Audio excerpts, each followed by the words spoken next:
everybody, welcome back to my channel. As you know, my name is Michelle and I'm here to show you a really simple smoky eye look that I created using a product from L'Oreal's line. It's called L'Oreal Infallible Paints. This one is matte. So we're going to be focusing on this portion of the product, which happens to be a very dark, almost like an espresso brown. And I really like this product for a couple reasons. Number one, the price. Number two, it will not crease. Number three, it lasts all day. This stuff, if you fall asleep, you wake up wearing it. So it's a really nice product. I would suggest for intermediate to even advanced folks. Unfortunately, it can be a little tricky at first to get to learn, so I'm not saying it's not possible if you're new to makeup or if you're new to shadows. I'm just saying it will take practice. So if you don't have the time or you just want to jump right into a look, it might not be great for a beginner, but I definitely think if you're intermediate, if you're comfortable using your brushes, if you're okay with working something new, a little bit outside of your comfort zone, you're gonna love this. My only complaint about this line is that it does not have a very wide range of colors. Whew, cat hair on my nose. It has pretty limited shades, so I'd like to see more of these type of colors, even more, just a wider range. And you'll know what I'm talking about if you Google Infallible Paints. There's not many reviews that I found. They tend to be more on the metallic ends. I'm focusing on the matte. So I've noticed as I've got a little bit older, the texture of my eyes changed, as well as just how I can wear things. So I tend to find that shimmery things just are a no bueno for me. So I really hope you enjoy this. I did have to use, well, I didn't have to use, but I wanted to try some things out of my new Urban Decay palette. You do not have to use those colors.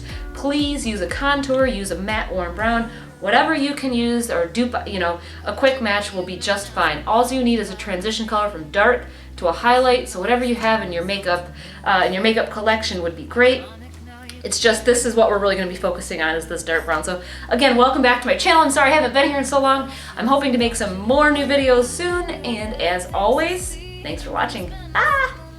I tried to get really up close and personal with this look, so you'll see some really tight shots. I started off with the Ulta's matte eyeshadow primer.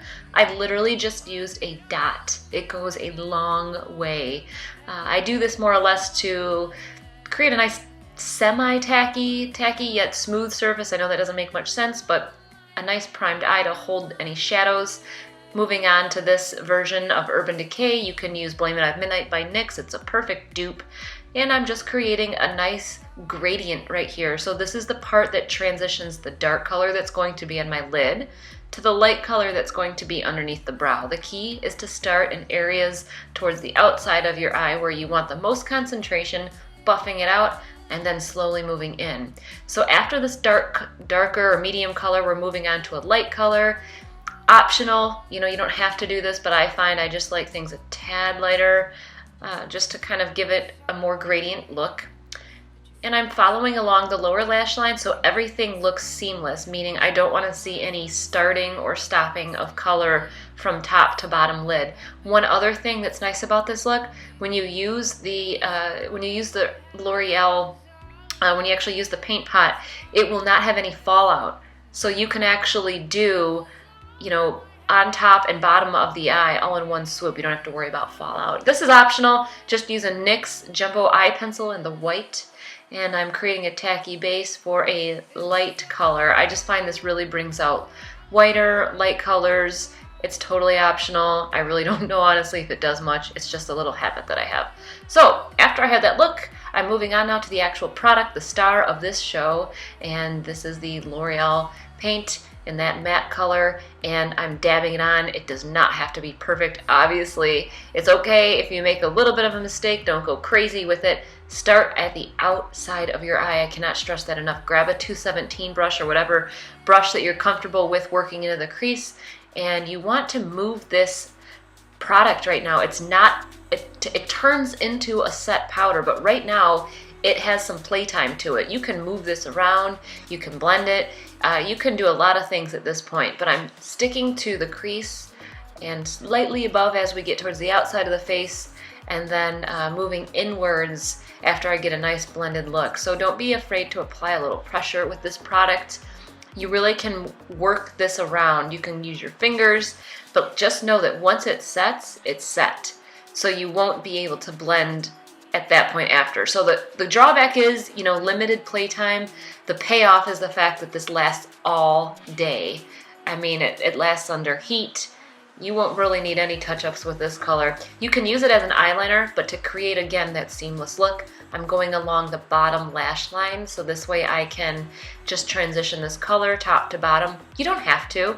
You know, if you'd like to keep a lighter look under your eye, you're definitely welcome to. And you're also welcome to add a little powder. So if you want a more blended look, feel free to add a dark color. And I'm just using a I don't even know what the name of that brush is, but you know, if you want to use a more tapered brush to achieve that look, that's great. Moving on to eyebrows, I decided to kind of just add a little bit of fullness to my brows. I don't like to go too crazy with them when I've got an eye this dark, just because I think that I don't want to add a really dark picture frame to an already dark picture, if that makes sense. Finally, I'm going to the NYX pencil. And I tried to get really close so you could see exactly how I put my eyeliner on. I start to get as close to the base of the lashes as possible, and then I work upwards and just create a thicker line for those of you who for those of you who don't like to tug. Sorry, not sorry, I guess is what I should say. I haven't noticed any bad effects on my eye. But if you're not comfortable with tugging gently on your eye like that, I would suggest a creamier pencil. I know Urban Decay has well-known ones that a lot of people seem to like. But here's another angle just to kind of show you what eyeliner looks like from different angles. I have deep set eyes, so that's just how it looks from the side. And this, I wanted to give you an idea of where exactly I draw the wing. I know I get questions on that. This is exactly where, and again, another angle for you. Tried to get really close here so you could tell, so you could see. And I'm running out of product, so that's why it's not sliding on as easily as I would like.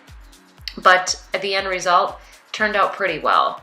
And that's just an idea of, you know, how I do liner, how you can touch it up, where to start that point. I'm starting that point outside of the break. Do you see the break in my eye when I close?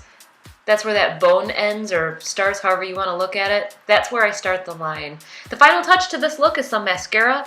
You didn't see it in this video, but I just did some basic contouring. I think I used e.l.f. for my contour and just a neutral blush. The eyes are pretty intense. So I really hope you like this look. It's really great for going out. I love the product. 2 thumbs up. I can't wait to see you guys for more videos. Bye.